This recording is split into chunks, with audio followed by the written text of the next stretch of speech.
एक गरीब परिवार जो अपने पेट भी सही से नहीं भर पाता था। किशन दिन भर सड़क पर बैठकर जूते चप्पल ठीक करता था, लेकिन कोई भी जूते ठीक नहीं करा रहे थे। हे भगवान, ये कैसा दिन देखना पड़ रहा है। आजकल तो कोई जूते भी नहीं ठीक करवाते। मैं घर जाके अपने बच्चे और अपने बीबी को क्या मुंह दिखाऊंगा। किशन थका हुआ घर आता है। किशन, घर में अनाज खत्म हो गया। बताओ आज कितना पैसे कमाया? कुछ भी नहीं राधा, आजकल गांव में भी कोई जूते ठीक नहीं करवाते। बच्चों को क्या खिलाऊंगी? कुछ तो कर लो किशन। किशन सोच में पड़ जाता है। अगले दिन किशन जंगल में बैठा रो रहा होता है।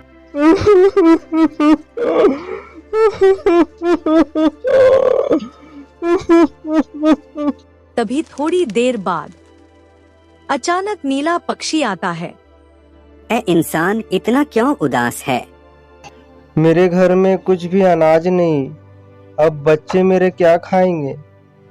मैं क्या करूं अब, ना काम मेरे पास है।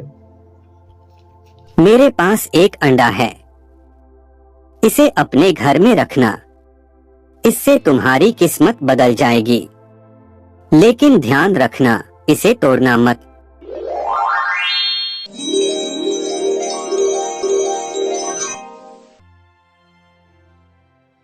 किशन अंडे को लेकर चुपचाप घर जाने लगता है।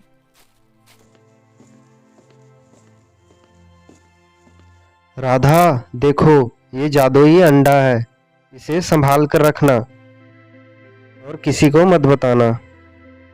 अरे वाह, अब तो किस्मत बदलने वाली है। अगली सुबह सोने के अंडे को देखकर राधा सोच में पड़ जाती है। ये तो सच में जादुई अंडा है। सुनते हो जी? देखो देखो, अंडे के पास सोने का दाना पड़ा है। राधा के बात सुनते ही किशन और रमेश तुरंत भागे चले आते हैं। सच में ये तो जादुई अंडा है, अब तो हम अमीर बन जाएंगे। कुछ दिन बाद बेटे रमेश की लालच धीरे धीरे बढ़ने लगता है।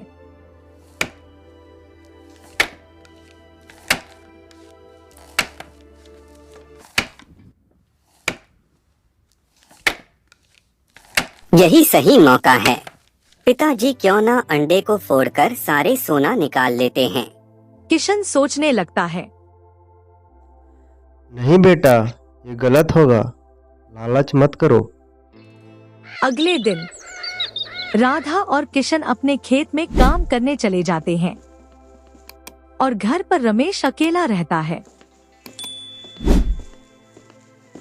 यही सही समय है, घर पर माँ और पिताजी भी नहीं हैं। अभी ही अंडे को फोड़कर सारे सोने निकाल लेते हैं। रमेश तुरंत ही हथौड़ा लेकर आता है। आखिर वो दिन आ गया जो हमें कितने दिनों से इंतजार था। जैसे ही रमेश हथौड़ा मारने वाला होता है, तभी नीला पंछी प्रकट हो जाता है।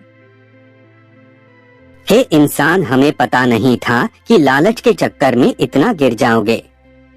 मैं अपना अंडा वापस लेता हूँ। इतना बोलते ही नीला पक्षी अंडा लेकर उड़ जाता है। रमेश पूरी तरह उदास हो जाता है और दूसरी तरफ उसके माँ और पिताजी खेत से काम करके घर आ रहे होते हैं। घर आते ही दोनों अंडे के पास आते हैं तो देखते हैं कि वहाँ पर अंडा भी नहीं था और रमेश रो रहा था। रमेश सारे घटना को बारी बारी से बताता है। ये बात सुनकर किशन बहुत उदास हो जाता है। देखा रमेश, हमने तुम्हें कितना समझाया, लालच ने हमें फिर वहीं बना दिया जो हम थे। इंसान को जितना मिलता है उतना में ही खुश रहना चाहिए। ज्यादा मिलने से लालच अपनी ओर खींच लेता है।